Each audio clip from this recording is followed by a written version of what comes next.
4th of July, 1839. It's done! The orb is assembled. I was awakened by an exhausting nightmare. Shaking and sweating, I retired to the drawing room with a cup of tea. The relic pieces lay spread across the table as I'd left them, but somehow I knew how it was supposed to be. I fetched the tar, which I had prepared to fix the pieces together, and without fault I joined them, producing the orb I remembered so clearly. The tar proved unnecessary. It was pushed out from the joining pieces as they merged on their own, with no adhesive. The ancient stone relic now rests on my table. Its immaculate surface and perfect shape could have been molded by a factory. This is all too strange.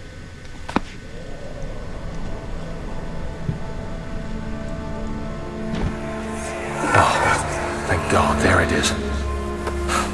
I guess it is a good place to hide it then.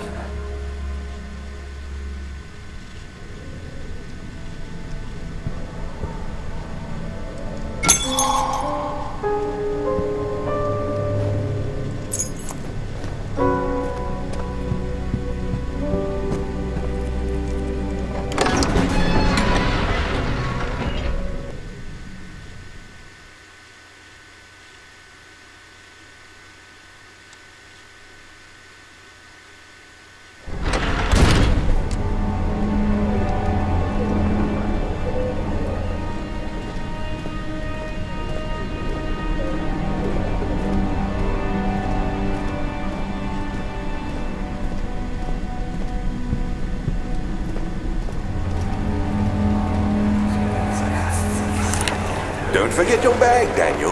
I won't, Herbert. There is no shame in using a parasol in the desert. As it happens, it's imperative to your survival. But it looks ridiculous. The shame will hurt much less than dying, I assure you.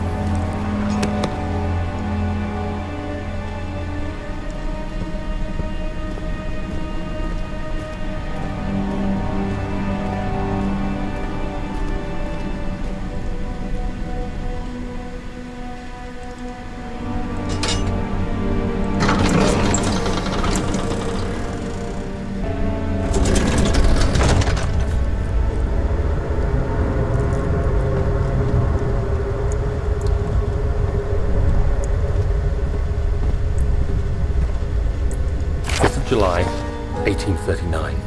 Today I went to the university looking for answers.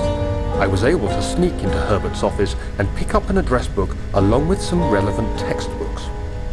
Professor Taylor at the Faculty of History was very helpful, and I managed to approach the subject of the orbs. The most interesting aspect was the prevalent trace they had left in our culture. The mythic orbs may, in fact, have inspired the globus cruciger, which so many royal regalia holds to this day. In ancient times, the orbs were held by priests as a symbol of the sun and its power. As I was leaving, I overheard a disturbing conversation. Sir William Smith, the geologist, was killed last night. Less than a fortnight had passed since I'd asked for his expertise. I know it's silly, but I can't help feeling responsible somehow.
14th of July, 1839. I've read every book I can find on the subject.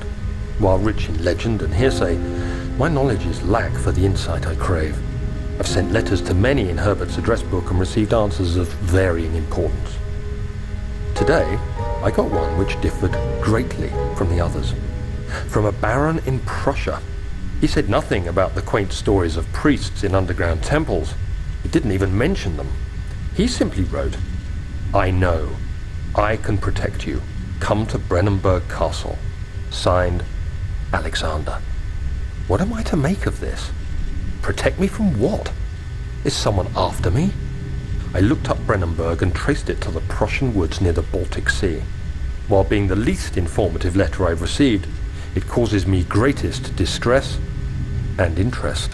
As I write, my thoughts are drawn to my nightmares in which a most disturbing sound calls to me.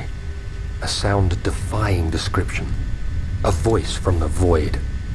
The last few weeks have been awful, with so many sleepless nights dreading a repeat of those horrid dreams. Tomorrow, I shall visit my physician, Dr. Tate, in hope that he can provide me with sedatives to help me sleep.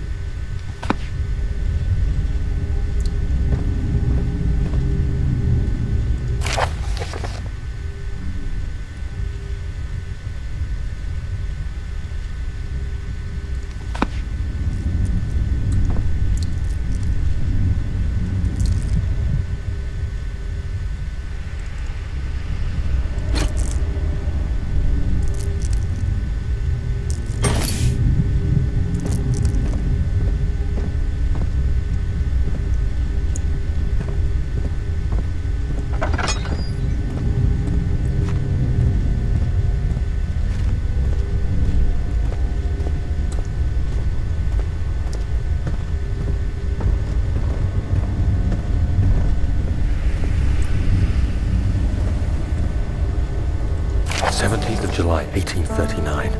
How has this escaped me? They're all dead. Limbs scattered, heads split down the middle, their skin flayed as if boiled. I feel like I'm falling into myself. What's happening? Sir William Smith, Professor Taylor, now Dr. Tate. Is it following me? How can it not be? It's the damn thing I brought from Africa. Something is after me. I have no choice but to trust the Baron. He better know what he claims. If he is wrong, I suspect he'll regret it as well.